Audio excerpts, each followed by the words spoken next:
Welcome aboard Tristan and Tommy's Runaway Railway. For your safety, please remain seated and enjoy the show.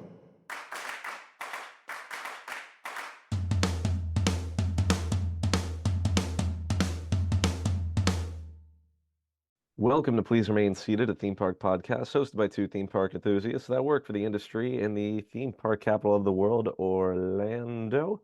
Today we have some updates regarding the Disneyland Forward project, as well as some Tiana's Bayou adventure updates, and some other news with the Central Florida tourist, whatever DeSantis's district is. Some other fun news, and we got a fun theme park Karen for you guys. Tristan, I forget, do we have Tristery this week? We do have a fun Tristery this week as well. I do apologize for my voice being scratchy. Last night I attended the WWE Royal Rumble in St. Petersburg, and my voice is completely shot from how much screaming I did. It was an awesome time. Tristan, what's good? What's good, my guy?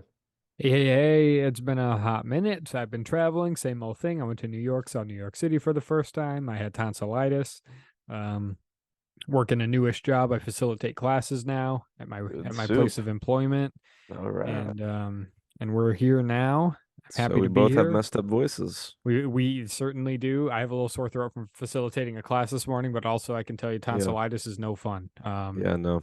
Super swollen, super sore, hurt to swallow anything, even liquid water, soft food. It hurt. It was like Oh, sandpaper going down my throat. shoot, So bro. I had to get some pretty strong antibiotics from the doctor to kick its butt, and they didn't even kick in for 3 whole days. So like, Dang. and I suffered with a sore throat for about a week before even going to the doctor. So it was a heck of a time. I actually had a sore throat for a month straight, to be honest. Oh, wow. But it only got bad towards that last week. Um, I'm glad to not have that anymore. That was terrible, Yeah. but Yeah, glad you're doing better now. we all good now. And we're here talking about theme parks again because there's been some news. Yeah, it's Um, been a while. It's like I feel like we were still talking last time we did this, we were talking about Luminous the Symphony and us debuting at Epcot, and it has since made its debut like over a month and a half ago at this point. Have you gotten a chance to see it yet? no, I was walking out Oh from wow. seeing Candlelight one night, and I was walking out while it was going on, but I just kept walking. Okay. So Good no. soup. Awesome. Well, I have myself gotten a chance to see it, and I think it's a wonderful addition to the park. Hmm. I don't want to go into like a full blown review in case people haven't seen it yet, but like I think at the very least it is a good start uh for, Epcot doing a new nighttime show. Because like I feel like the Ghost of Illuminations is just gonna haunt Showcase forever. Because like that was such a beautiful and iconic show. And then you had Harmonious, which like you know, was visually impressive, and I love the music in it as well. But I feel like there was a lot of people that still felt like it wasn't really quite fitting, and then plus the barges, like, allegedly because of the barges, photo pass sales were super down, and entertainment having to foot the bill for that. And then you have Luminous now, which like is a really good show with some great original music. Um, and I feel like I've heard people who didn't like Harmonious like Luminous, and then I think there were people who loved Harmonious that aren't as quite as big on Luminous. But I feel like the overall reception of Luminous has been positive. Um, and like I said, at the very least, it is a very good start for Epcot having a new show. Like, there's definitely a lot of cool elements and like the story and the message. I think that's one thing that's really great about it, is that it actually tells a story where Harmonious, it was just more of like as Bob Chapek put it, a Disney concert. So, um, but anyway, good time. I think the more you watch it, it will grow on you. Because I remember the Okay. first time I watched it, I was like, this is pretty good. And I haven't been able to like super watch it that much, but like at the very least, I've been around it. And I feel like the Hmm. more I hear the music and everything, the more it hits. So, Excellent. Yeah, I'll have to check it out. I do have to say one thing I was pleasantly surprised at because I don't actually go to the parks that often anymore. I was in Epcot twice over the last couple of weeks, mhm, and I wasn't there at night, so I didn't see the yeah, show. But a lagoon that is clear that you can yeah, see across. yes. that is what I missed. And that was my biggest beef with Harmonious was Yeah. just, I mean, Yeah. yes, it wasn't the best fireworks show I've ever seen. It was more like how Chapek put it. I didn't like how it was just a bunch of Disney songs. Yeah. It needs to be a lot more than that to be a good fireworks show. So, but Especially the for Epcot. biggest thing was definitely those barges. Like, you cannot Yeah. destroy the view of World Yeah. Showcase Lagoon. Which actually, speaking of Luminous debuting and like new things at Epcot, we even forgot to put in our bullet points about the World Celebration Gardens finally opening. Wait, what do The you think ones about that? you talk about the ones that went viral for looking like a certain thing. Yes. And like just the fact that the center of World Celebration is finally open for the first time since 2019. That is something I'm very pleased at because when I saw Yeah. that for the first time a few weeks ago, I thought that was wonderful. I love Yeah. walking through there now. Yeah. And I just finally 2 days ago got my picture taken with the new Walt statue. So, Oh wow. Yeah, but yeah, I like that new area. Yeah. It was a nice addition. Yeah. Like I do think they did it. I feel like when they first opened, there were some pictures that were posted that made it look not as good as it is, but like it is a really nice area, like for what it is. Although the incredibly jaded side of me likes to point out that in the time that it took Disney to do that, Universal will have almost made all of Epic Universe. I'm just gonna throw that out there. Don't get me started. Like they're already testing rides over there. Like Yeah. Yep. Don't get me started on that. yeah. I mean, I have a whole argument about Disney's overdue for a theme park. So Yeah. pointing out Disney World. So pointing out that Universal was able to make so much ground on Epic Universe. Yeah. Meanwhile, Disney fell behind on the Epcot expansion. Which wasn't really an expansion. It was tearing a bunch of stuff down and just putting something in its place. So yeah. Just doing anything to expand capacity at the parks, whether it is in the fifth gate or I couldn't trust them to do a fifth gate at the moment. Like yeah, it's a good point because we've had a couple instances now, and I'm going to point this out later in the show with my Tristry, where Disney has backtracked and actually said, you know what, we're going to go back to this thing because the thing we just didn't work. So you might have a point there. They might not be making the right decisions, to put it vaguely. Or making any decisions. Yeah. Anyways, I'm gonna stop talking crap now. Let's move on with the news. Move on with the news. So I'll do the first one here. I'll talk about it because it's something I was happy to see. $2.5 billion Disneyland Forever investment. Some more details just came out about this. And the thing I'm happy about is that Disneyland is getting expansion isn't the right word. I mean, it is expanding in certain ways, but just they're giving it some love and some attention and saying we need to make some things better. For instance, this 2.5 billion is going to go towards theme park lands, attractions, hotels, shopping, and dining west of Disneyland Drive and on the Toy Story parking lot. So we already know how they fixed their parking problem. They built the Pixar Pals or whatever it's called garage, Mickey and Friends. I don't know what it's called, the parking garage. So they're doing that. That was obviously a smart decision. They were years too late on making a parking garage at Disneyland. Like, come on, you could have started building vertical forever ago. But throwing all this money and doing this to Disneyland, as long as they don't screw it up, which is the big asterisk here. I love that it's getting this attention. Another detail that came along with this was that this 2.5 billion won't cover parking structures, pedestrian bridges, and road improvement expenses. Sorry. I guess that's a separate thing, so it won't go towards that. I thought was interesting. Okay. And then here, so the rumors, and these are just rumors, much as like we've got rumors flying all over the place over here in Florida about things. Possible rumors for IPs to be thrown into the Disneyland Resort: Coco, Black Panther, Tangled, Frozen, Zootopia, Peter Pan, Tron, and Toy Story. These are Disneyland, you said. Disneyland Resort. So like whatever, Resort, if you want to consider that California Adventure, Disneyland Park, Yeah. or just throwing in theming at hotels or some other thing. I don't know. But those are just IPs that are being thrown around as a rumor. Who knows? It would make sense, a lot of them, because they are incorporating Frozen, Tangled, Zootopia, and Peter Pan in I think it was Hong Kong, whatever just did their big expansion over there. And then Coco.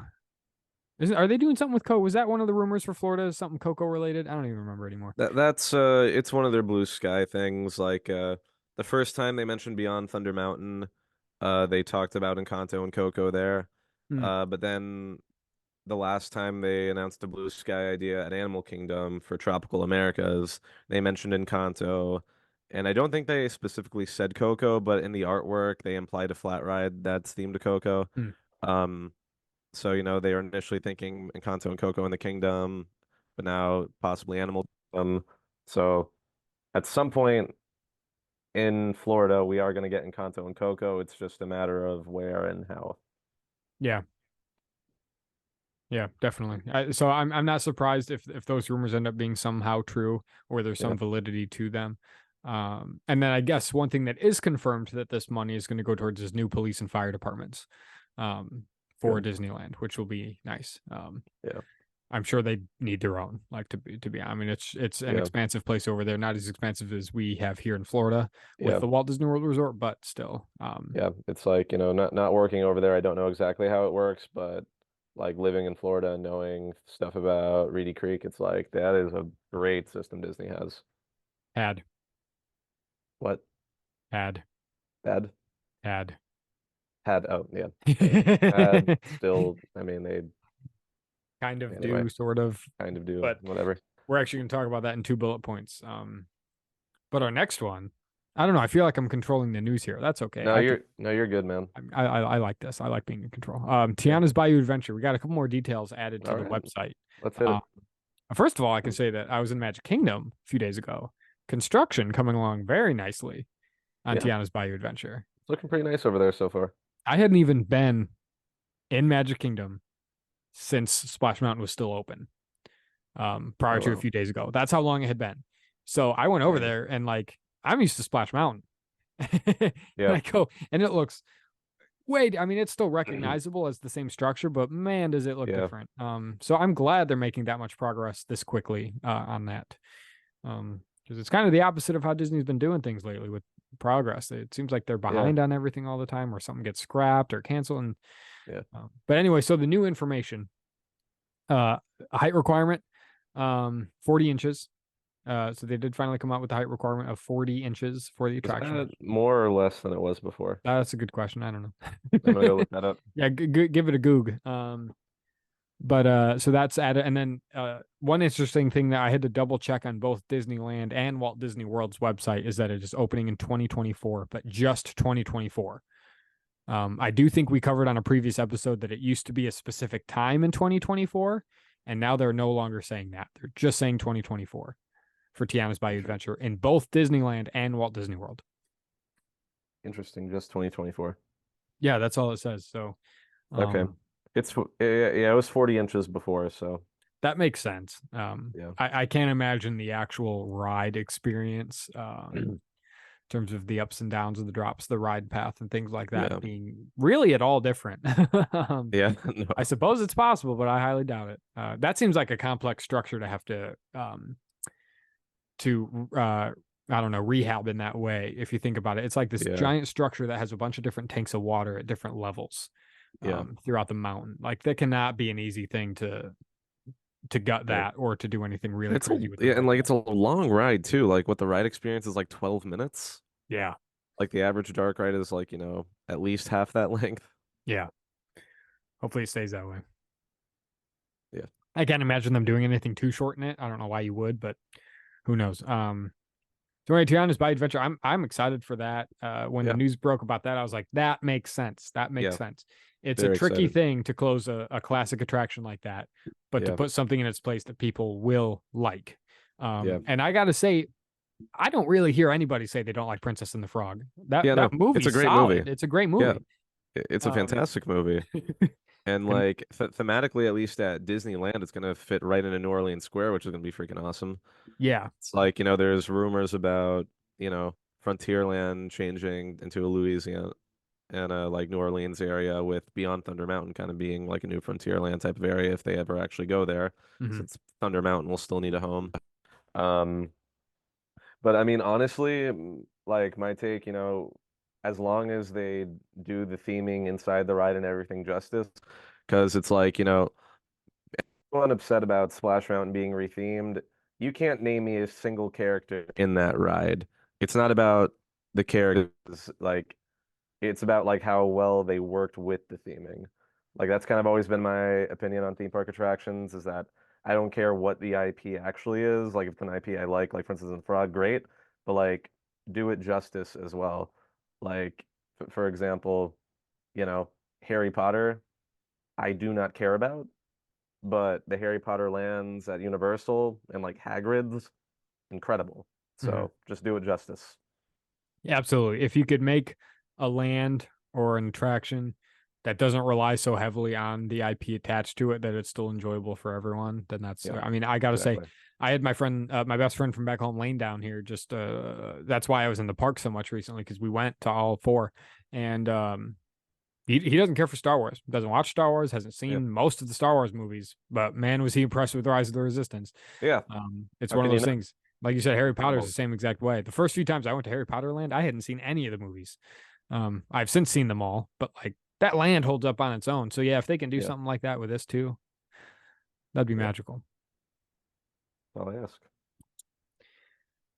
But we'll go into some more dramatic things now. Dramatic things. Let's go, baby. And this is specifically in the Florida realm here.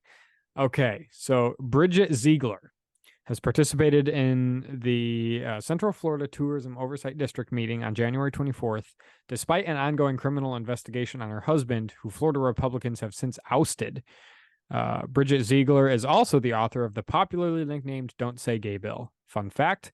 Personally appointed to the board, the Central Florida Tourism Oversight District Board, by former presidential candidate and current Florida dictator Ron DeSantis. Bridget's husband, Christian, is being charged with secretly video recording a private activity between him and a female counterpart who was not his wife. So just a I lot of know. classic politics, 2020s politics, we'll call it that, of just bonkers things happening that shouldn't be Wow. happening anywhere. And now it's But seeped its way into Disney. wow. That's kind of crazy. Up until this point, I didn't hear about any of that seeping into Disney. I heard about, the affairs that you were discussing about just now, but the way that she was appointed to the DeSantis board, which speaking of which, how is that lawsuit going? Because wasn't Disney suing DeSantis for um basically punishing them for violating their First Amendment freedom of speech, which is blatantly what DeSantis has done. I'm very curious how that lawsuit's going. It's funny you mentioned that. I forgot about that. Yeah, And I do exactly. check the headlines about these sort of things somewhat frequently. And I feel like that's dead in the water because Yeah, I it's haven't like heard anything. I thought I read a comment like recently, and like granted, this is just comments by everyday jamokes, but because I think I commented something about that, and then someone replied, "Yo, how's that going?" And then someone said that they claim they know some of the lawyers on the case, and that D Disney allegedly wants to like settle with them, or DeSantis is playing hardball essentially. Mm. Like he wants everything to go away, and they're trying to. So, but yeah, good stuff. It's Yeah, just I don't like that it seeped its way into, and I guess it's not just Disney because didn't they say that the CFTOD was supposed to do all the theme parks in the area, or did they really just target Disney? no, they only targeted Disney. That's the thing. Like that's kind of the main thing. Because Mm. like I think they even granted Universal like their own stuff, but like they are literally just targeting Disney. And it's like, and unfortunately, like there's like some pro DeSantis type people are like, oh, Disney's getting too political. Like they literally are not getting political. They just kind of stated, hey, these policies you're doing, not cool, bro. Yeah. Especially since like literally half of people that work at Disney are gay. And then DeSantis said, screw you, I'm gonna mess up your business. And Disney was like, what's that? That's some First Amendment stuff. Let me sue you. And wait, DeSantis is like, wait a minute, let's not. Um, but continues to it's a fun time being Oh, here. I hate being alive, Me but that's too. okay. Um, so that's just when I saw that, I was like, man, why does this have to make its way into the Disney realm of things? Yeah. It's so frustrating that this dynamic has to exist with politics. I guess it's probably never been truly civil, if I had to guess, but it certainly ain't civil now. Yeah. How long does DeSantis have till 2026? Oh gosh, He can get reelected in 2022 as governor. maybe. I don't pay attention. I hope not. That's a good question. It's like hopefully it's only 2 more years and then maybe something less stupid happens. We'll see, but I don't have faith in Florida. Me neither. This state is Yeah. Next news topic. next news topic is also in the drama side of things. Yes, Ron Chapstick? DeSantis will leave office in January of 2027. Yeah, Anyway, that's too long. that's what the Goog said.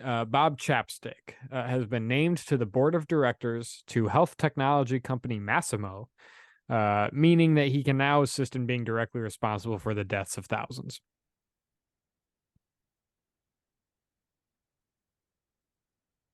You know, he already killed our childhood, so Yeah. Well, now he's like, well, where do I go from here? Actual now death. now actual children. So God. Chapstick has a job again. Hooray for him. Guess he got a nice couple years off. I'm sure his severance package paid for him to live in a LA mansion for all these years, no doubt. But he's employed again by Massimo. I don't know. They do something that attempts to keep people alive, but I can't imagine Bob Chapek doing anything good with that. Yeah. Probably ruin it. Probably make it a subscription service. If you want your heart monitor to stay on, you have to pay Oh a no. service fee per Don't month. give them ideas. You could get an ad supported Enough version subscription services. where your heart monitor No. like is hooked up to your brain and it plays a commercial inside your brain every like 15 minutes. I would just kill myself. And then he No. makes a fast pass that you have to pay for that somehow keeps you alive. I know, a fast pass to the doctor's office. And Oh God. you have to either stand in the standby line at the emergency room or you can pay to go right in. Like, hey, you failed as a CEO. Let's put you on the board of directors. Yeah, right. Yeah. Who makes these decisions? You screwed up one of the biggest, like top 100 companies in the world. Here you go. Just a fun little gibbet there. Just a silly little. But my other last two really were one we already talked about, Luminous debuting at Epcot, so we already talked about that. But that's actually going to go into my Tristan in a minute. The other thing that happened since our last recording was Steamboat Willie has entered the public domain. Steamboat Willie in the public domain. So that's interesting, and I understand why a lot of people are talking about that. But here's why I don't think anything's going to come of it. Okay.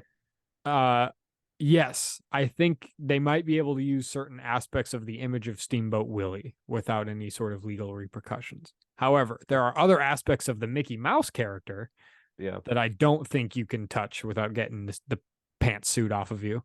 I've even heard that, I mean, just the gloves, just the white gloves with the Mickey gloves with the lines on them is even trademarked or something. So like there's so many aspects of this. The music isn't in the public domain. Yeah. The character of Mickey Mouse isn't in the public domain. So like, oh, there's going to be a Steamboat Willie horror movie. Like, I highly doubt it. No, I could see that. I don't think anything's going to come of this.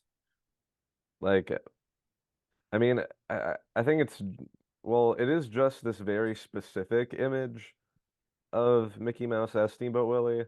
I mean, I feel like a day or two after it went into the public domain, Green Day, who released a new album last week, they actually released a single from it with a music video that has Steamboat Willie giving the middle finger. Like, and you could see it quite a lot throughout the music video of Steamboat Willie doing that. I'll have to check that out. Which That's is interesting. Honestly kind of funny. I don't know. I'm sure Green Day's lawyer knows what they're doing. So yeah, I assume. If Green Day knows what's best, then Green Day knows what's best. It's like there's a very, very trashy part of me that was like, what if, and I wanted to go an episode without bringing up a certain event that I talk about too often. So We'll have to record another episode in February because news about this event will happen in March. That I will have to talk about. But in a Halloween Horror Nights house, Universal should have their icons killing Steamboat Willie and then celebrating at Epic Universe. Wow.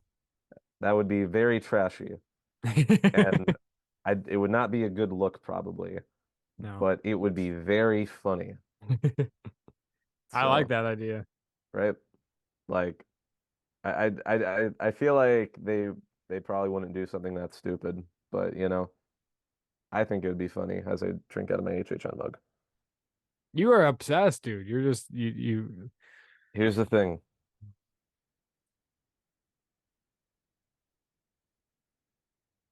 Next episode, I won't say anything. yeah, you better not. We We're have to gonna record in record February. we're gonna record in February so you can't talk about it. And then once Yeah. March happens, you can talk about it. As long as the news actually breaks by the time we record that episode. Okay. We'll make sure it Because does. I'm pretty sure dates in a potential house and the house will be potentially announced in March. So at some Mm, point. okay. Well, in the meantime, Tommy, Yeah. What's up? is there a complainy lady that you have to talk about here? Complainy Yeah, lady. dude. So I was on, I think it was the Universal subreddit, and Jamoke. Why are team members so aggressive about single rider queues? Curious from any current team members why many attraction entrance workers are so aggressive and abrasive about the single rider queues. I totally get idiot guests who use it and then are shocked that they can't sit together boarding, reminding everyone this isn't going to happen and the wait time is variable and is totally fine and expected. But we encountered several frankly unprofessional team members when using single rider lines. They would outright taunt people entering saying good luck waiting longer than the regular line, or the single rider line's at capacity. You shouldn't even wait for it to reopen by waiting in the space they themselves designate and not overcrowding. You're just going to wait 2 to 3 times longer than the regular line, and there's no benefit to use the single rider line when entering multiple times over and over. It got to the point some in the lines would start to clap back because, frankly, they're outright lying to guests about wait times and the added aggression from the team members taunting the same people over and over rather than making their comments to the guests joining the end of the line and making eye contact while doing so, not making sweeping announcements, acting like you're stupid or being in single rider, especially team members at Velocicoaster. It's just unprofessional. Just the basic probability, there's consistently 1 to 3 single riders pulled for each boarding. Regularly, it's more likely 6 to 8 guests in the standby line are oblivious to listen to instructions, and the queue attendant just pulls from the singles line to fill rather than wait on them to listen. Certainly, it's possible to wait longer than the regular line, but it's expectedly unlikely during peak times, especially. Uh, Basically, a lot of complaining about team members talking about the single rider line. Now, as somebody that attends Universal very frequently, I can assure you team members are not lying when they say that single rider line can be longer than standby. I've experienced it myself where I went into the Gringotts single rider line, actually a single rider, by the way. I wasn't with anyone. The Gringotts was posting 40 minutes. I waited 45. When I got out, they were posting 25. Um, and I know for a fact that when the Velocicoaster single rider queue is full, that is that could be at least a 35 to 45 minute wait. Um, and I remember when I did that wait, I like eyed someone that was in the regular line and I saw them get on the ride before me. Um, I remember another time where I went to Velocicoaster, they were putting like 20 minutes and I saw the single rider line was like kind of long and I'm like, yeah, that's gonna be a long wait. And I remember when I got towards the front, a team member made an announcement over the PA. Just a reminder for those in single rider line that you cannot board with people of the same party. If you're with someone in a party, you're here to fill the empty seats. You're not guaranteed to, have a shorter wait than standby. And in fact, today it's probably a lot longer, which honestly is correct because so many groups of people will flood single rider line thinking that'll get them on quicker when there are many instances where it's not. Like single rider is to fill up empty spots when odd number parties board, and it can get you on quicker. Like, don't get me wrong, it can, but there are many instances where it doesn't. So when team members are telling you all this and you're being jamokes about it, I'm on their side. What is your experience with single rider, Tristan? Do you have any? And it's funny you bring this up because just on Everest the other day, I was in the single rider with my friend, and we knew we wouldn't be sitting together. We didn't care. Mhm. But it took a while to get through, and it occurred to me for the first time that when you take a ride like Everest or even Velocicoaster, where it's a train Yeah. with seats of two, Yeah. that and it's a long train, so you have lots of parties you can fit on this vehicle. I don't think you're going to have as much opportunity to fill in single riders on a long Correct. train like that, because I think you can make the pieces fit through the standby line for the most part very well. Yeah. In terms of loading the attraction, I think it's probably every few trains that they actually have the opportunity to put a single rider in. Oh yeah. Because like I said, most of the time you can make the pieces work on a train like that, even if you have a bunch of odd Yeah. number parties. So that's the thing with single rider, it really can be longer. Yeah. So I agree with you on that. I mean, this guy is throwing a hissy fit about it. Like team members clapping back. Like, I mean, the amount of crap that they probably have to deal with about it, like I don't blame them. Like they should be No, clapping back. yeah, absolutely. I Like mean, the one sassy sounding announcement that I heard, I'm like, go off. Like like I know you're dealing with idiots right now. absolutely. And sometimes, when you're dealing with moving that many people through that ride, like as many people per hour as they do in a ride like that, you need to let them know how it is. Like, Yeah. just so you know, that way they don't come off surprised later. They can't use anything as an excuse. Hey, I told you this might be longer, so why are you acting surprised now? No, you don't Yeah. get recovery now. No, you can't complain your Yeah. way into getting something for free. You already knew this was a problem. Um, Exactly. so wow, that's a great Karen. That was a keyboard warrior right there. Yeah. Um, so it took an Yeah. hour and a half to type that out. This is a very quick Tristry. It's more just a basic list, but it came to mind when we talked about Luminous debuting at Epcot. I was like, well, I wonder if I could just do a brief rundown of Epcot's fireworks shows. So I will do that right now. And actually, I don't have too long to do it, so I'll just do the quick list. But 9 fireworks shows, 9 since Epcot opened. So here we go. 1982 to 83, Carnival de Lumiere, which I don't even think actually had that many fireworks in it. As these shows went on, the technology progressed more and more. Fireworks became more and more common. Technology for the fireworks, lasers, water effects, things like that became more and more common. But I'm going to read the years that these fireworks shows existed in. And one of them's going to stick out because it's the best one. Carnival de Lumiere, 82 to 83. A New World Fantasy, 83 to 84. Laserphonic Fantasy, 84 to 88. 4 years, pretty good. Illuminations, the first run, 88 to 96. What is that, 8 years? Yeah. Illuminations 25, 96 to 99. That was the 25th anniversary of Walt Disney World, which is why it was called Illuminations 25. 96 to 99. Illuminations, Reflections of Earth, 99 to 2019. 20 years of Illuminations. And there's a reason why, Tommy. Yeah. Because it was the best. Because it was the best. Ugh, don't even argue Yeah. No. with me.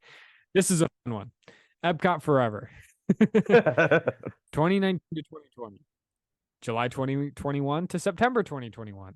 April 2023 to December 2023. 3 runs of Epcot Forever. COVID. The first run when it was supposed to be temporary, and then when it came back as a temporary show again because we decided to get another new show, which leads us into Harmonious 2021 to 2023, and finally Luminous, the Symphony of Us, December of 2023, just like 2 months ago to present. So wow, to put this into comparison, because we're almost out of time here. Magic Kingdom has had 4 fireworks shows since 1971. Fantasy in the Sky, Wishes, Happily Ever After, and then Enchantment, but back to Happily Ever After. So 5 if you consider that, but really 4. Epcot's had 9. Magic Kingdom's had 4. Magic Kingdom's been open for 11 years longer than Epcot. Explain this math to me.